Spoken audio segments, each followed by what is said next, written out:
mainit na balita ngayong tanghali. Hamas militants nagbantang papatayin ang kanilang mga hostage.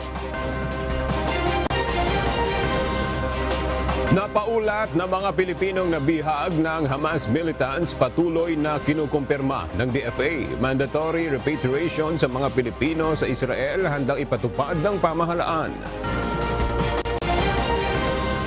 Precautionary hold departure order hiniling ng National Bureau of Investigation laban sa mga lider ng Socorro Bayanihan Services Incorporated. China patuloy sa pag-iit na kanila ang Renai Jiao o Ayungin Shoal. At members Church of God International nagdaos ng medical mission sa mga pulis sa Albay. Magandang tanghali mga kasangbahay. Ngayon po ay araw ng Martes, October 10, 2023. At una sa mga balita ngayon tanghali. Ipinahayag ng Israeli military na ipinatawag nito ang nasa 300 reservists at magpapatupad ng total blockade o pagsasara sa Gaza Strip. Isang senyales na posibleng nagpaplano itong maglunsad ng ground assault bilang pagtugon sa ginawang pag-atake ng Hamas militants. Ilang oras matapos sa matinding pambobomba ng Israeli jets, nagbanta ang Hamas na papatay ito ng isang Israeli captive sa bawat pambobombang gagawin ng Israel nang walang babala. Batay sa ulat, umakyat na sa 900 ang death toll sa Hamas attack. Samantalang sa Gaza naman, 687 Palestinians ang nasawi at mahigit sa 3,700 ang nasaktan sa Israeli airstrikes. Kabilang sa mga nasawi ang mga citizen ng Italy, Ukraine at Estados Unidos. Hindi pa makumpirma ng pamahalaan ang napaulat na ilang mga Pilipino ang nabihag ng Hamas militants sa kasagsagan ng pag-atake ng mga ito sa Israel. 7 Pilipino naman ang hindi makontak at kasalukuyang pinaghahanap batay sa ulat ng Philippine Embassy doon. Narito ang report ni Nel Mariboho. Patuloy na kinukumpirma ng Department of Foreign Affairs ang ulat na may Pilipinong nabihag sa gitna ng nangyayaring gulo sa pagitan ng Israel at Palestinian militant group na Hamas. Ayon kay Undersecretary Eduardo De Vega, karamihan naman sa mga Pilipino ay nasa Tel Aviv at nasa 150 lang ang nasa Gaza Strip. Merong mga rumors, no? Meron tayong narinig, di ba? Na iba sa mga nakita ng mga Hamas, mga Pilipino, wala pa tayong verification nun, pero nakipag-ugnayan ng embassy dyan. Tiniyak ng DFA na may contingency plan para sa mga Pilipinong dapat ilikas sakaling lumala pa ang sitwasyon sa Israel. Hindi lang pag may gera na may contingency plan. 365 days planado yung contingency plan in a coordination with the government kung saan gagala, kung saan sila pupunta. Kung kinakailangan ay handaan niya ang DFA na magpatupad ng mandatory repatriation. Ayon naman sa Overseas Workers Welfare Administration o OWA, may naiulat na isang nasugatan sa gitna na nangyayaring conflict. I am right. Siya ay nasa atin ng nasa Ikilog Hospital na. Kung siya yung tinutukoy yung tinamaan ng bala and he is recovering. Sa huling update ni Philippine Ambassador to Israel, Juni Lailo, na ibinahagi ng Malacanang, 22 sa 29 na naitalang nawawala ang nasa gitna. 7 pa ang kasalukuyan pang hinahanap na hindi makontak sa kanilang mobile numbers at social media accounts. Nel Maribuhok, UNTV News and Rescue. Diyos ang aming sandigan, serbisyo publiko ang aming pinahalagahan. Samantala, para alamin ang sitwasyon ng ating mga kababayan sa Israel, makakausap natin ng live ngayong umaga si Mr. June Casabal, ang presidente ng Batangas Group Israel Chapter. Magandang umaga po, Mr. June Casabal. Ito po si Luella de Cordova. Magandang umaga naman po sa inyo dyan sa Pilipinas. Ayun po. Yes, sir. Una po sa lahat, kumusta po kayo ngayon dyan? Sa ngayon po, kagabi naman po, wala naman pong bomba na pumatak dito ngayong kagabi at saka sa ngayon. Kasi kami po nasa Area 2. Pero yung nasa Area 3 po, dire-diretso po yung bombahan nila. Okay, sir. Ilan po yung mga nakatalang OFW dyan sa lugar nyo at kumusta din po ang kalagayan nila? Dito po sa lugar namin, medyo safe naman po kung ikukumpara sa Area 3. Kasi ang Area 3 po talaga yung pinakasentro ng gera. Ayun po. Ano po yung nature ng trabaho ng mga Filipino workers dyan? Caregiver po kaming lahat dito. Ayun po. Okay. Meron po bang kayong contingency plans o ang biso man lang ang Israeli government sakaling lumala pa ang sitwasyon? Ayun nga po, binibigyan po kami ng advice na ihanda yung mga importanteng dokumento, tapos maghanda ng tubig, mga flashlight, kasi nga may kumakalat na mensahe na baka mawalan kami ng kuryente at tubig dito. Okay. Sir, meron po bang nagpahiwatig na nais nilang bumalik sa Pilipinas? Meron pong pangilan-ngilan dahil dito po meron po kaming mga community chat dito sa Israel, yung mga group chat, sa mga page na meron pong mga pangilan-ngilan na mga natatakot na gustong umuwi. So, meron pong mga gusto nang bumalik. Meron din po ba na ayaw nilang umalis at bagkus ay gusto pa nilang manatili dyan? Marami po, ma'am. Dahil katulad ko po, gusto ko po kahit po may gera, gusto ko pong manatili dito. Marami pong gustong manatili dito kasi pag uwi po sa atin, wala naman po kami matatrabaho dyan. Sir, gusto ko lang po malaman, ano po ba ang inyong trabaho dyan? Caregiver po ako dito, ma'am. Okay. Meron po ba kayong panawagan o mensahe doon sa pamilya, sa Pilipinas at sa pamahalaan kung meron man? Yan po, ang aking pong panawagan lamang sa mga kamag-anak ng mga nandito sa Israel. Tanging isama niyo po kami sa inyong mga panalangin, sa inyong dasal para po sa aming kaligtasan sa ngayon. Kasi ang gera po ngayon ay masyadong worse kung ikukumpara sa dati. At doon po sa gobyerno, sa ating gobyerno, salamat po sa suporta ng embahada. Hindi naman po tumitigil ang embassy sa pagtulong sa mga Pilipino. Mr. Casabal, kayo po ba ay mismo na-contact nyo na ang inyong pamilya? Opo, time to time po, tumatawag po ako or tumatawag po sila sa akin. Okay, kumusta naman po ang linya ng komunikasyon dyan? Okay naman po ang linya ng komunikasyon dito kasi kami naman po, ang Israel po kasi para sa kalinawan ng ating mga kababayan diyan sa Pilipinas. Ang Israel ay merong Area 1, Area 2, Area 3. Yung pong sa Area 3, yun po, nandun po yung gera. Ayan po. Sir, doon po ba sa inyong paligid, meron ba kayong naririnig na pambobomba o pag-atake dyan? Lagi pong nagbobomba. Kagabi lang po medyo tahimik. Pero noong nakaraang araw, wala pong tigil yung sirena at saka yung bomba. Kasi pagka po sumirena, kinakailangan within 5 minutes na nandun ka na sa bomb shelter. Ayun po. Okay. Paano po yung inyong pagkain? Kayo po ba ay nakalalabas pa rin ng inyong tahanan? Sa ngayon po, magmula po na nag-start yung gera, hindi na po kami makalabas. Kasi kasi parang ghost town yung nakaraang araw. Parang ghost town yung aming lugar. Pag lumabas ka, wala talagang sasakyan, walang tao, napakatahimik, nakakatakot. Ayun po. Alright, maraming salamat po Mr. June Casabal, ang presidente ng Batangas Group Israel Chapter, at dalangin po namin ang inyong kaligtasan ng ating mga kababayan dyan sa Israel.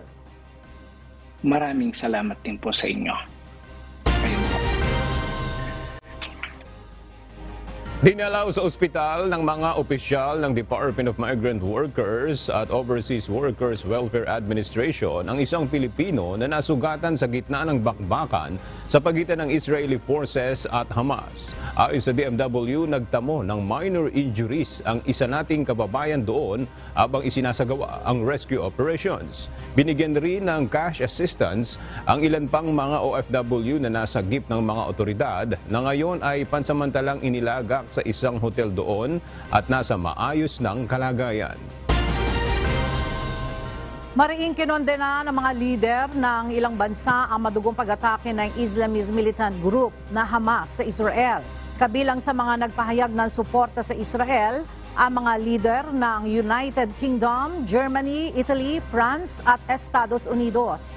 Sa isang joint statement, sinabi ng mga ito na mananatili silang kaalyado at kaibigan ng Israel at kaysa sa laban upang maipagtanggol ang kapayapaan laban sa militanteng grupo ng Hamas. Sa ngayon ay patuloy pa rin ang madugong bakbakan sa pagitan ng Israeli forces at Palestinian group. Ilang pamilya na sa Gaza Strip ang humiling ng repatriation mula sa Embahada ng Pilipinas sa Jordan sa gitna ng lumalalang kaguluhan sa pagitan ng Israeli forces at Palestinian militant group na Hamas. Ayon kay Department of Foreign Affairs o DFA spokesperson Maria Teresita Daza, 9 na pamilya ang humiling na makauwi na sa Pilipinas mula sa Philippine Embassy sa Amman, Jordan. Binubuo ito ng 38 Filipino nationals at 11 Palestinian spouses. Kabilang sa mga Pilipinong humihiling ng repatriation ay mga minor de edad. Aalamin ng House Committee on Overseas Workers Affairs ang sitwasyon ng Overseas Filipino Workers o OFW sa Israel. Sa pamamagitan nito ng isang briefing bukas sa Kamara ng mga ahensya ng pamahalaang responsable sa pagmomonitor at pagsusulong ng kapakanan ng Filipino migrant workers. Mula sa House of Representatives, may report si Rosalie Coz live. Rosalie, ano-anong ahensya ng pamahalaan ang naimbitahan sa House Committee briefing? Ella, magsasagawa nga ng face-to-face at virtual meeting ang House Committee on Overseas Workers Affairs bukas upang alamin ang kasalukuyang sitwasyon ng Overseas Filipino Workers o OFW sa Israel. Kabilang sa mga naimbitaang ahensya ang Department of Foreign Affairs, Department of Migrant Workers, Overseas Workers Welfare Administration at maging ang Department of National Defense. Layon din itong tukuyin ang kasalukuyang evacuation at repatriation efforts ng Philippine government. Gayon din ang mga kalagayan ng mga kababayan sa Gaza. Ayon kay Kabayan Party List Representative Ron Salo, chair ng Komite sa Overseas Workers Affairs ng Kamara, ilan na sa mga opisyal ng mga ahensyang ito ang nagkumpirma ng kanilang attendance. Layo ng pagdinig na i-monitor na maayos at akmangan nagagampanan ng mga kaukulang ahensya ng pamahalaan ang mandato at tungkulin nila para matiyak ang kapakanan at interes ng mga kababayang apektado ng gyera sa Israel at Gaza. Tinatayang nasa 30,000 ang OFW sa Israel batay sa Department of Foreign Affairs. Karamihan sa mga ito ay mga caregivers samantalang ang iba ay hotel workers. Sa Gaza naman, may daan-daan ding mga Pinoy na nakapag-asawa at nagkaroon na ng sariling pamilya doon. Balik sa iyo, Ella. Maraming salamat, Rosalie Coz. Sa iba pang balita, nagpatawag ng pagdinig ang Department of Justice para linawin ang sari-saring mga reklamo laban sa lider at mga opisyal ng Socorro Bayanihan Services Incorporated o SBSI, kabilang na si J. Renz Kilario alias Senyor Aguila. Target ng DOJ na mailabas ang resolusyon sa mga reklamo sa susunod na buwan. Narito ang report ni Dante Amento. Isinagawa ng panel of prosecutors ng Department of Justice o DOJ ang isang clarificatory hearing kahapon. Kaugnay ito sa mga reklamo tulad ng kidnapping, serious illegal detention, qualified trafficking laban sa lider ng Socorro Bayanihan Services Incorporated o SBSI na si J. Renz Kilario alias Senyor Aguila at iba pa. Dumating kahapon sa DOJ si Senyor Aguila kasama si Mamerto Galanida na dating mayor ng Socorro at kabilang sa inirereklamo ng sari-saring mabibigat na paglabag. Ang process kasi dyan, kailangan muna nila i-clarify yung ibang issues. They have to get certain facts straight para maayos yung PI. No? So, ngayon, magsasubmit pa sila ng mga ibang or magsasuggest pa yung panel of prosecutors kung ano pa ang pwedeng ibigay na documents para mas maganda yung decision niya sa resolution. Ayon sa DOJ, sa susunod na buwan, posibleng mailalabas ang resolusyon sa mga reklamo. May mga bagong aligasyon laban sa mga respondents. So magpa-file po yung ating mga yun NBI, assisted po by prosecutors, at bibigyan po ng oras sumagot yung mga respondents. Ngunit alam po namin na importante po ito, alam namin ang timeline, kaya ang target po ay hopefully malabas ang resolution by mid-November. Batay sa investigasyon, ang mga paglabag ay ginawa sa kanilang mga miyembro, lalo na mga kabataan. Hindi nagpa-unlock ng panayam sina Senior Aguila at Galanida. Agad din silang ibinalik sa detention ng Senado matapos silang i-contempt noong nakaraang hearing. Dante Amento, UNTV, News and Rescue. Diyos ang aming sandigan, serbisyo publiko ang aming pinahahalagahan. Humiling ng Precautionary Hold Departure Order o PHDO ang National Bureau of Investigation laban sa mga lider ng Socorro Bayanihan Services Incorporated o SBSI. Mula sa Maynila, nagbabalik si Dante Amento live. Dante, ano ba ang epekto nitong Precautionary Hold Departure Order? Magandang tanghali, Ella. Hindi nito napipigilan ang isang respondent o may kaso na lumabas ng bansa. No? Ang epekto lang nito, Ella, ay mamomonitor sa pamamagitan ng Bureau of Immigration o BI kung aalis ng bansa at sa ang lugar pupunta ang isang individual. At kahapon kasi, Ella, ay naghain ng motion para sa isang Precautionary Hold Departure Order o PHDO ang National Bureau of Investigation o NBI laban sa mga leader ng Socorro Bayanihan Services Incorporated o SBSI. Kabilang na rito si J. Renz Kilario alias Senior Aguila, Mamerto Galanida, Janet Ahok, Karen Sanico Jr. at iba pang respondent. Ito ay para mamonitor ang kanilang galaw sa kapag sila ay lalabas ng Pilipinas. Ayon kay Department of Justice o DOJ spokesperson Assistant Secretary Miko Clavano, pagkatapos na maihain ang reklamo sa DOJ, maaaring hilingin ng complainant. Ito ay yung NBI Noela sa prosecutor na humingi ng PHDO sa Regional Trial Court na nakakasakop o may jurisdiksyon kung saan nagawa ang krimen. Nakatakda ang susunod na pagdinig sa mga reklamo laban sa mga leader at kasapi ng Socorro Bayanihan Services Incorporated o SBSI sa October 20, 2023. Inaasahan, Ella, na ayon pa sa DOJ ay maghahain ng supplemental counter affidavits itong grupo ni na Senior Aguila para kontrahin yung naging reklamo laban sa kanila. At inaasahan din na kukontrahin din ng grupong ito ang motion ng NBI para sa pag-issue ng isang Precautionary Hold Departure Order o PHDO laban sa kanila. Yan lang ang ating update mula dito sa Maynila. Balik sa iyo, Ella.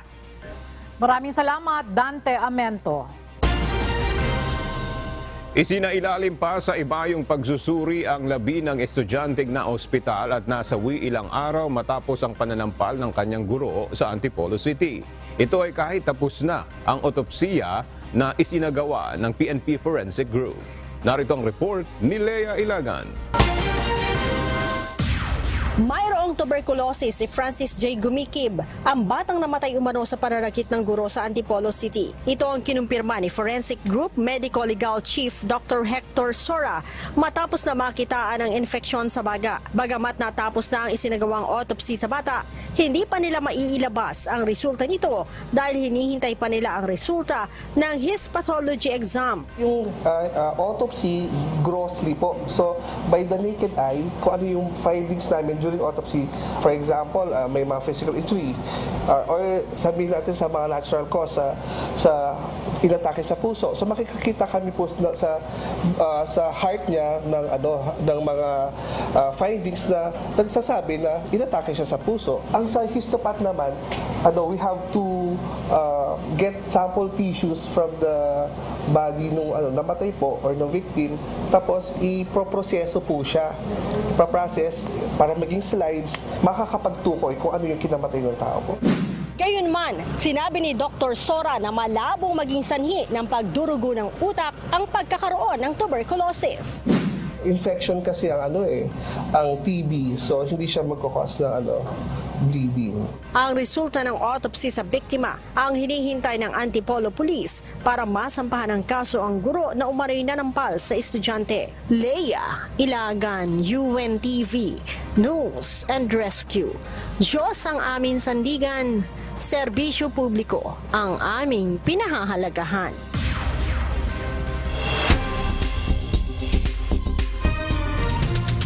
Roundup Balita.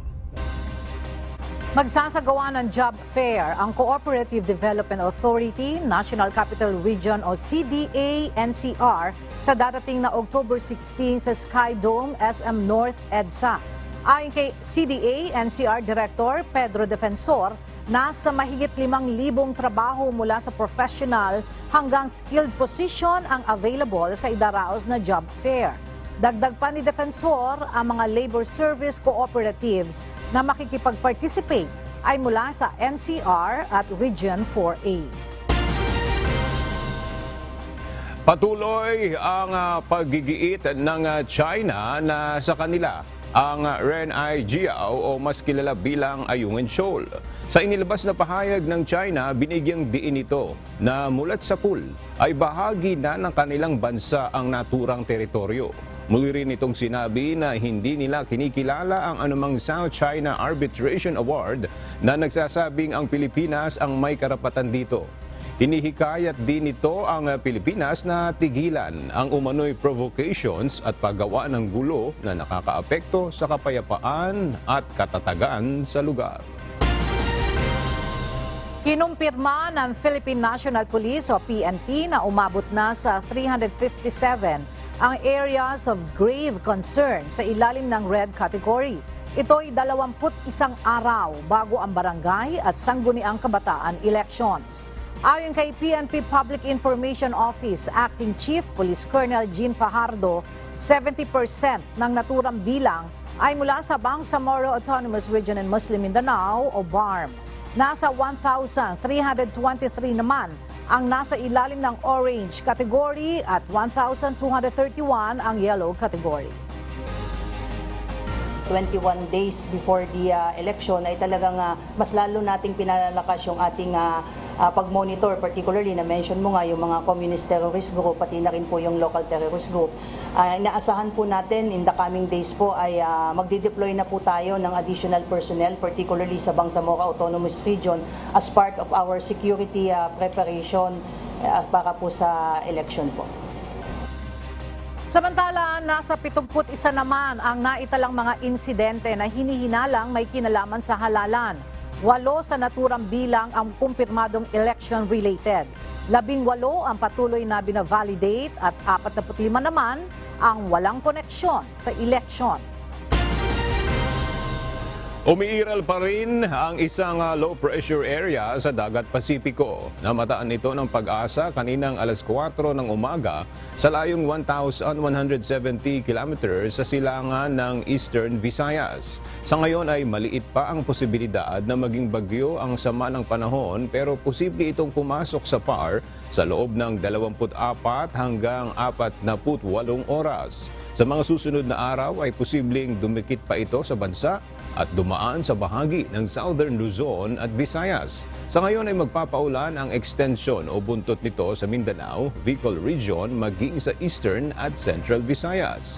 Ang Metro Manila at nalalabing bahagi ng bansa naman ay makararanas ng papulupulong pag-ulan, pagkidlat at pagkulog. Bukod sa LPA ay may isa pang bagyo sa Dagat Pasipiko, mahigit 2,000 kilometro ang layo sa bansa. Pero ayon sa Pag-asa, hindi na ito inaasahang papasok pa sa Philippine Area of Responsibility. Daan-daang libong mga files ang kasama sa mga impormasyong nakuha ng mga hackers sa PhilHealth dahil sa nangyaring data breach kamakailan. Babala naman ng DICT mag-ingat sa mga natatanggap na tawag, text o link dahil baka mabiktima ng mga scammer gamit ang nakuhang mga impormasyon mula sa sistema ng PhilHealth. Ang detalye sa report ni Ray Pelayo. Nasa 700 gigabytes na data ang nahack at nakuha ng Medusa Hackers Group sa nangyaring data breach kamakailan sa sistema ng PhilHealth.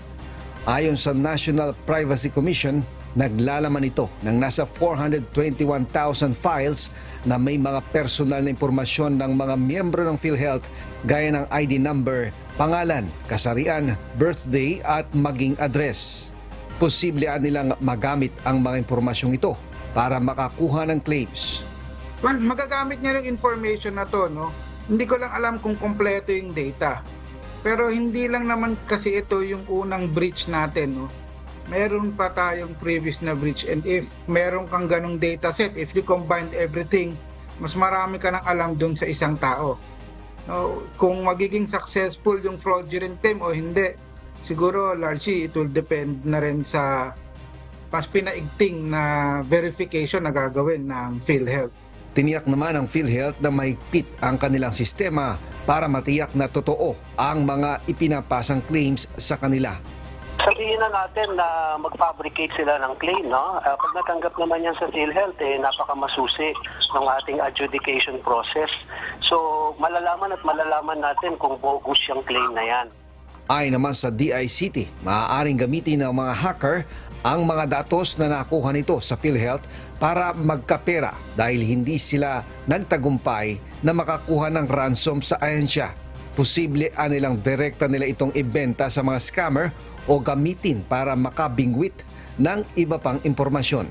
Nakita namin na may kargadong malware ang mga files na yon. So ito ngayon ginagamit itong criminal organization, no, ginagawang pain itong supposed data leak para yung mga curious na nandiyan ba yung pangalan ko dyan sa listahan na yan, andito yung listahan at pwede natin i-download. Naka-embed doon yung backdoor, naka-embed doon yung malicious software na pwedeng pumasok sa computer nyo once i-download nyo o once i-click nyo yung link. Idinaraing din ng DICT ang kakulangan ng pondo upang labanan ang mga cyber attack, lalo na sa mga ahensya ng pamahalaan. Ayon sa kalihim, mula sa 1 bilyong piso noong 2022 ay lumiit na ang kanilang pondo sa 300 milyong piso para sa 2024. Paano po natin lalabanan ang kalaban kung hindi tayo bibigyan ng bala, hindi tayo bibigyan ng armas, hindi tayo bibigyan ng sundalo na matrain upang tugisin mga ito? Ayon sa PhilHealth, kung may matanggap na kaduda-dudang link, tawag o text ay mas makabubuting huwag nang sagutin o i-click para hindi na makompromiso ang inyong mga personal na impormasyon. Mas makabubuti na rin na baguhin at palitan ng password lalo na sa inyong mga account sa ahensya. Ray Pilayo, UNTV News and Rescue. Diyos ang aming sandigan, serbisyo publiko ang aming pinahahalagahan. Isinasaayos na ng Philippine Health Insurance Corporation ang pag-i-install ng permanenteng antivirus software. Una nang sinabi ng ahensya na nag-expire na ang kanilang antivirus kaya sila posibleng napasok ng hackers. Ayon sa PhilHealth, sa ngayon ay mayroon muna silang temporary software na ginagamit hanggang hindi pa natatapos ang procurement process para sa bagong subscription. Muling ibabalik ng Land Transportation Franchising and Regulatory Board ang libreng sakay sa EDSA Bus Carousel, gayon din sa mga pampasaherong jeep na may consolidated franchise sa ilalim ng Service Contracting Program. Ayon sa LTFRB, isasagawa ang libreng sakay mula sa buwan ng Nobyembre hanggang Disyembre ngayong taon. Narito ang report ni Ryan Lacanale. Aarangkada na muli ang libreng sakay ng LTFRB sa EDSA Carousel, maging sa mga pampasaherong jeep na mayroong consolidated franchise. Ayon kay LTFRB Chairman Teofilo Guadis, i-release na ngayong buwan ng nasa 1.3 billion pesos na pondo para sa Service Contracting Program. Muling ibabalik ang libreng sakay sa darating na Nobyembre na tatagal hanggang Disyembre ngayong taon. Ibabalik po natin ang libreng sakay. Uunahin po natin ang Metro Manila. Kasama po ang mga jeepneys. Hindi po katulad noon na nalimit lang sa carousel. Ngayon po, pati mga jeepneys. kasama po sa libreng sakay. Yung mga nag-organize na as a cooperative, sila po ang may priority dito. Yung mga kooperatiba na not necessarily nag-modernize, but those who have organized themselves into a cooperative, consolidate po, sila po yung may priority dito sa pondong ito. Dahil dito, makakatipid na naman ng pamasahe ang mga kababayan nating commuter, lalo pa ang araw-araw na ulit pumapasok sa trabaho at eskwela. Makakatulong po yun kasi katulad namin sa mga teachers, makakatulong po siya kasi bawas din pamasahe at saka kung libre na to, ngayon nagbabayad kasi kami, so kung libre na to, mas masasave namin yung pera namin at mas magagastos para sa ibang mga bagay. Malaking tulong yun sa amin, lalo na pagka nagbabiyahe. Bali, kung ibabalik nga yung libre, marami makikinabang na tao na tsaka makakatipid ng pamasahe. Bilang estudyante, makakatipid po ako sa pamasahe, tsaka ma-maximize ko po yung baong ko. Sa ibang tao din po, lalo na tumataas po yung mga bilihin, yung natitira po para sa kanila, sa sinasahod nila, hindi na rin po sumasapat kung tutuusin. Samantala, sinimulan na ring ipatupad nitong linggo ng mga jeepney driver ang pisong provisional fare, kung saan 13 pesos na ang minimum na pamasahe sa traditional jeep, habang 15 pesos naman sa modern jeepneys. Ayon sa LTFRB, hindi na kailangan na magpalabas pa ng bagong taripa. Gayunman, dapat pa ring ipaskil ng mga tsuper sa loob ng jeep ang kopya ng memo para sa provisional fare. Ay, malaking bagay po yun. Kasi maka 200 pasahero ko, di 200 dagdag. Dahil grabe yung tinaas ng gas. Bababa 50 centavos. Kaya malaking bagay yung piso. Parang wala pa rin, pero okay lang. Kahit paano, mayroon pandagdag. Pandagdag sa kita. Tapos, siyempre, sa hirap ng biyahe, hindi naman pare-pares nagbabayad ang tama yung pasahero. Dahil yung iba, hindi pa alam Tsaga-tsaga lang. Ayon sa LTFRB, mananatili ang pisong provisional fare habang hindi pa nag-i-stabilize ang presyo ng mga produktong petrolyo. Bagamat ipinatutupad na ang pisong provisional fare, ayon sa LTFRB, itutuloy pa rin nila ang pagdinig sa mga naunang petisyon ng mga transport group na humiling ng taas pasahe. Ryan Lacanlale, UNTV News and Rescue. Diyos ang aming sandigan, serbisyo publiko ang aming pinahahalagahan. Hiniling ng Land Transportation Franchising and Regulatory Board o LTFRB sa Kongreso na taasan ang subsidiya para sa mga jeepney driver at operators na papalitan ang kanilang mga units ng modern jeep. Mula sa 180,000 subsidy ng Jeepney Modernization Program, isinusulong ng LTFRB na gawin itong 250,000 pesos kada driver o operator. Sakaling aprobahan ng Kongreso, gagawing retroactive ang magiging implementasyon nito. Ibig sabihin, ang mga nakatanggap na ng 180,000 pesos ay makatatanggap din ng dagdag na subsidiya.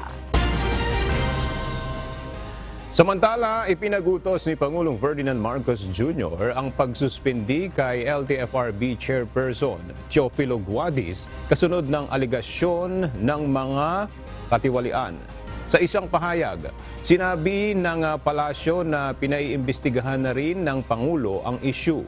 Walang ibinigay na detalye ang palasyo pero mariin umanong kinukundina ng Pangulo ang kasinungalingan at pandaraya sa pagsisilbi sa publiko. Samantala, iniimbestigahan na rin ng Department of Transportation ang mga report hinggil sa umano'y issue ng katiwalian na kinasasangkutan ni Guadis.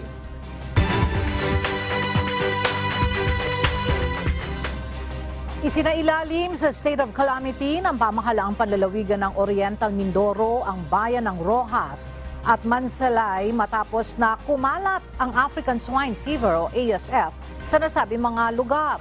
Bunsod nito, naglagay na ng checkpoint ang mga otoridad sa bayan ng Roxas, Bungabong at sa pagitan ng Roxas at Mansalay upang maiwasan ang paglaganap ng ASF. Naglabas na rin ng executive order ang pamahalaang panlalawigan ng Oriental Mindoro upang ipagbawal ang paglabas ng pork products mula sa mga apektadong bayan. Samantala, nagpadala na ng 2 boxes o 360 test kits ang Department of Agriculture, Mimaropa, upang makapagsagawa ng test at makakuha ng blood sample sa 5 pang barangay sa Rojas at 1 barangay sa Mansalay.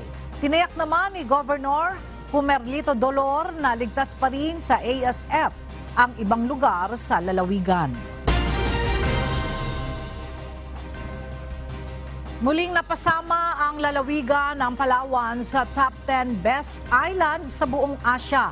Base ito sa inilabas na editorial ng Condé Nast Traveler nitong nakalipas na October 3. Nakuha ng Palawan ang ika-6 na pwesto sa The Best Islands in Asia Reader's Choice Awards 2023 ng Condé Nast Traveler, kung saan nakamit ng isla ang 89.71 readers rating. Nakasama rin sa top 10 Best Island ang 2 pang magagandang isla sa Pilipinas, ang Boracay sa Aklan at ang Siargao. Ang isla ng Boracay sa Aklan na nakakuha ng 3 pwesto at nakakuha ng puntos na 90.74. Nakakuha rin ang Siargao ng 87.37 na puntos at ito ay napabilang sa pang-10 pwesto. Habang itinanghal naman na the best island in Asia ang Bali, Indonesia na nakakuha ng 91.08 na puntos. Ang Condé Nast Traveler Reader's Choice Awards ay taunang isinasagawa sa pamamagitan ng mga nakakalap na datos mula sa iba't ibang mga bansa. Kabilang sa mga kategoryang pinagbotohan ay ang Best Hotels, Best Cities, Best Friendliest Cities and Countries, Best Airline, Best Cruise Line at maraming paning iba pa.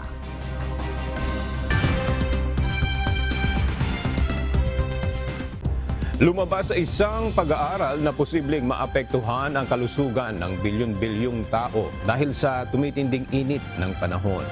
Partikular na sa ilang malalaking lungsod sa mundo gaya ng Delhi at Shanghai. Posible ring umabot ang kombinasyon ng init at humidity sa US Midwest. Natuklasan ding nasa 750 million na mga tao ang maaaring makaranas ng 1 beses kada taon na potensyal na nakamamatay na humid heat. Ito ay kung tataas ang temperatura ng 2 degrees Celsius above pre-industrial levels.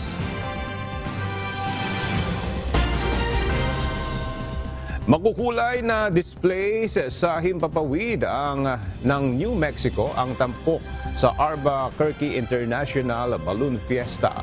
Isa itong international event na dinadayo ng daan-daang libong panauhin taon-taon. Noong Sabado, October 7, nang mag-umpisa ang event sa pamamagitan ng isang drone light show bago ang Bukang Liwayway. 9 na araw na magtatagal ang event kung saan makikita ng mga residente at turista ang makukulay at special-shaped balloons sa himpapawid. Itinuturing namang major economic driver para sa pinakamalaking lungsod ng estado ang annual gathering.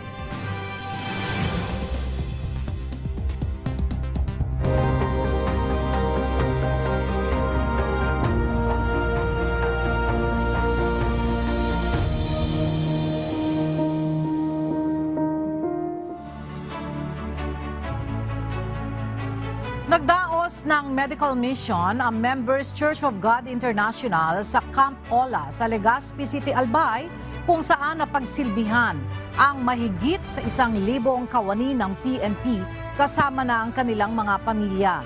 Personal rin na nanguna sa medical mission si Kuya Daniel Razon. At para sa detalye, makibalita tayo kay Jerry Galicia live. Jerry, ano-anong serbisyong publiko ang ipinagkakaloob ng MCGI sa mga pulis dyan sa Albay?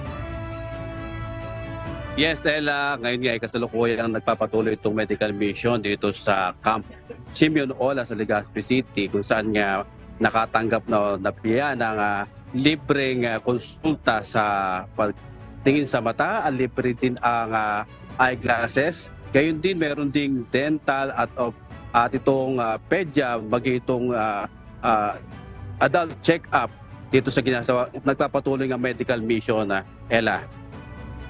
Bukod sa medical adult, meron din para sa mga bata na pedya, libreng pakonsulta sa mata na may kasamang libreng reading eyeglass, massage, free haircut o gupit para sa mga kalalakihan. Ang ilan lamang sa mga serbisyo inilaan ng UNTV at MCGI o Members Church of God International. Meron din mga dinutulog ang kanilang mga problemang legal sa mga abogado para sa legal consultation.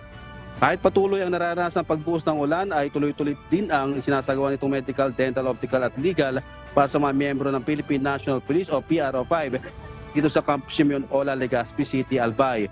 Pinangunahan ni Kuya Daniel Razon ang pamamahagi ng nasa 1,000 family food packs nagdalaman ng mga groceries gaya ng 5 kilo ng bigas, asukal, sardinas at pangunahing pangangailangan ng ating mga kababayan. Hindi po check up lang po ang dala namin kung hindi pati po ng mga gamot. Sa mga iba't ibang pinupuntahan po natin mga barangay, hindi lamang po dito sa ating bansa. Ang aming pong ginagawang medical mission ay sa buong mundo.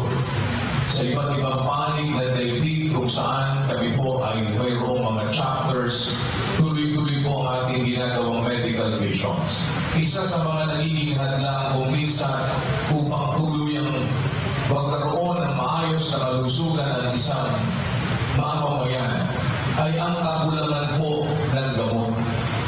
Kung minsan pumupunta kami sa mga medical missions, yung nakita at naobserbahan po namin, ang unang itinatanong, meron ba kayong gamot na dala?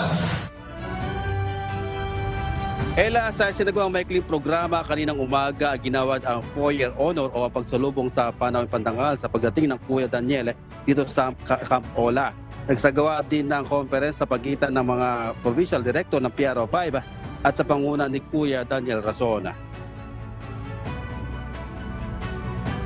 First, I would like to send my warmest welcome to the esteemed heads of our partner agencies who are here with us today. Your presence here underscores the importance of our collective commitment to ensure peace, security, and unwavering support and generosity in organizing this noble initiative. Your commitment to the well-being of our police personnel and their families is truly commendable and deeply appreciated. Ella, dito ay nagpahayag ang mga kahilingan ng mga miyembro ng PNP gaya ng free potable water, medical mission sa barangay at marami pang iba. Sa nagad binigyan pansin at sa madaling panahon ay bibigyan katugunan ng UNTV at MCGI sa mga susunod na mga araw. Binati naman at inawitan sa pagdiriwang ng kaarawan ni Kuya Daniel matapos ang programa. Nagpahayag naman ng isang malaking pagkagalakan ang pamunuan ng PRO5 na sa 35 years na pagiging hepe ng pulisya ni Police Brigadier General West Raimundo Obinque. Ngayon lang naranasan ng mga pulis naman ang binigyan ng kaukulang pansin sa pamamagitan ng medical, dental, optical mission at marami pang iba. Yan ang balita mula dito sa Camp Ola sa Legazpi, Albay. Balik sa iyo, Ella. Jerry, ilang pulis ang nabigyan ng serbisyo ng MCGI? Yes, Ella, sa ngayon ay as of 11 a.m. meron ng sa optical ay meron ng 193, sa pedya ay 10, sa adult ay 110, dental ay 34 at acupuncture ay 48. Mayroon tayong total na 395 na beneficiaries nitong medical mission dito sa Camp Ola. Ella. So Jerry, ito ay exclusive lang para sa mga pulis at sa mga pamilya ng pulis? Hindi lamang sa mga pulis at sa mga pamilya, meron ding mga walk-in na pumunta rito para makapag-avail nga nitong ilang mga serbisyo na MCGI at UNTV, Ella. Alright, maraming salamat, Jerry Galicia.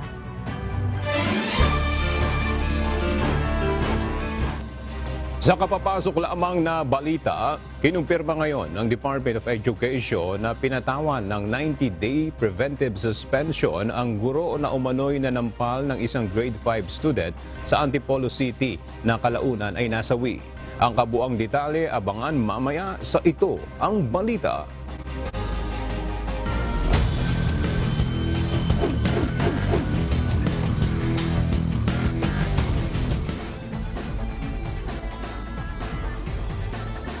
Maglalaban para sa kauna-unahang UNTV Volleyball League Championship ang AFP Lady Gunner at Senate Lady Defenders. Sa Huwebes na ang Game 1 ng Best of 3 Final Series sa Phil Oil Arena sa San Juan. Narito ang report ni Rina Villamor Camara.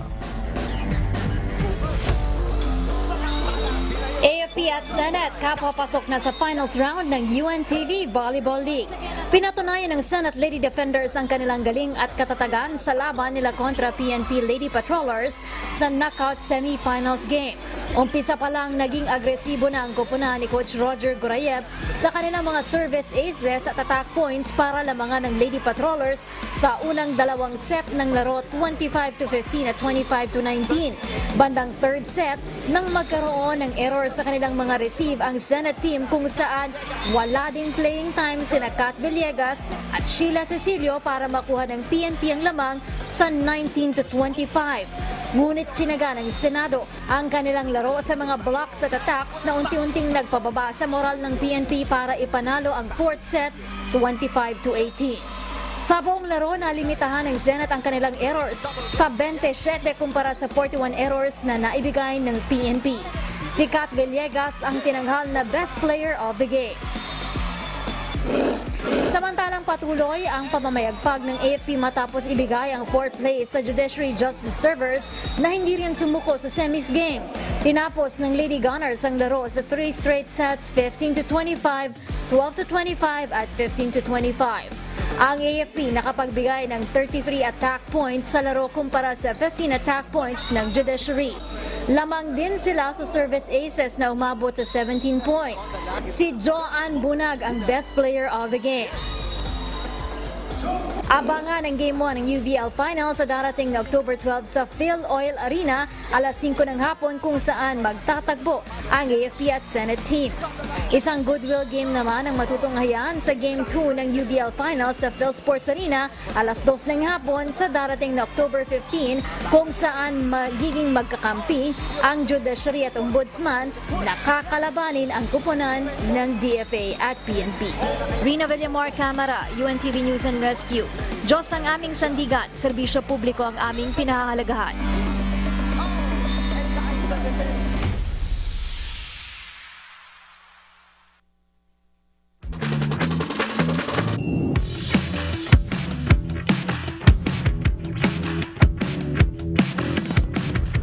Binigyang parangal ng Philippine National Police ang isang pulis na nag-viral matapos niyan sagipin ang babaeng nalulunod sa Taytay Rizal noong October 6. Sa isang video, makikita na hindi nagdalawang isip at tumalon ang pulis na si Patrolman August David Jr. upang iligtas ang babaeng nalulunod sa ilog. Naka-assign sa Valenzuela City Police si Patrolman August David Jr. At dahil sa kanyang ipinakitang kabayanihan, pinarangalan siya ng Philippine National Police. Bukod sa pagkilala ng PNP, hinangaan rin ng mga netizens ang pagiging mabuting halimbawa ng bagitong pulis sa kanyang pagsagip sa buhay ng isa nating kababayan.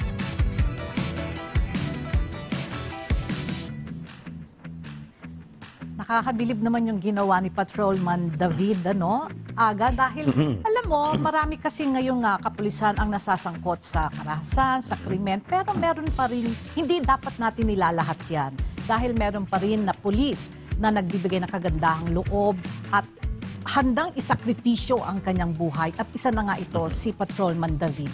Saludo kami sa inyo. Congratulations kay Patrolman David at salamat sa pagkakaroon ng mga pulis na kagaya nito na talagang karapat-dapat na kilalanin para magsilbing modelo itong mga ganitong sitwasyon. Mga hulugan man ng panganib sa buhay niya. Imagine yung tinalo niya, mataas-taas yun nila.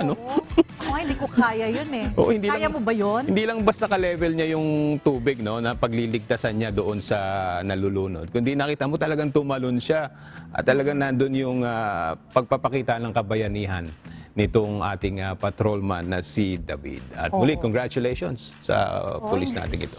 Hindi lang yung kagandahang loob ang pinakita niya. Gwapo din siya, may itsura, pwede siyang artista. Loob at labas, maganda pala. Diba? Dapat ganun lahat ang pulis, diba? Yung maganda yung kalooban, yes. Diba? Yes. Okay. At doon naman sa MCGI kanina na na ibinabalita sa atin ni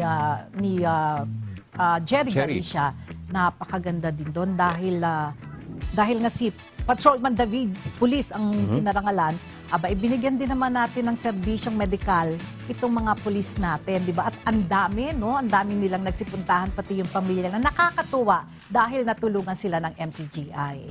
At syempre, nakita natin doon ang Kuya Daniel Razon at nakita natin yung mga kasama from MCGI. At ito, ginagawa naman ito lagi na rin ng MCGI sa iba't ibang mga lugar, sa iba't ibang mga bansa, sa iba't ibang mga grupo, kung saan ipahintulot ng Diyos na makagawa ang MCGI sa paggawa ng mabuti sa ating mga kapwa-tao. Dahil naniniwala po tayo na yung paggawa ng mabuti sa kapwa, paraan yan ng paglilingkod sa Diyos, di ba? At dito sa ikaluluwalhati ng Panginoong Diyos, hindi para bigyan ng paghanga ang sino mang individual, kundi ito po ay sa ikaluluwalhati ng ating Panginoong Diyos. To God be the glory, Ella.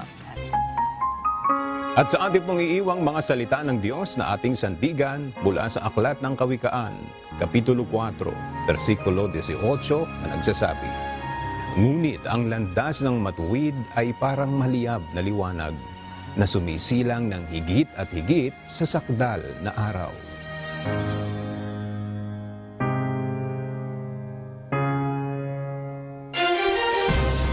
At yan ang mga balitang amin tinutukan at inaksyonan. Dahil sa aming pagbabalita, una ang pagkalinga sa kapwa. UNTV News, may balita saan mang panig ng daigdig.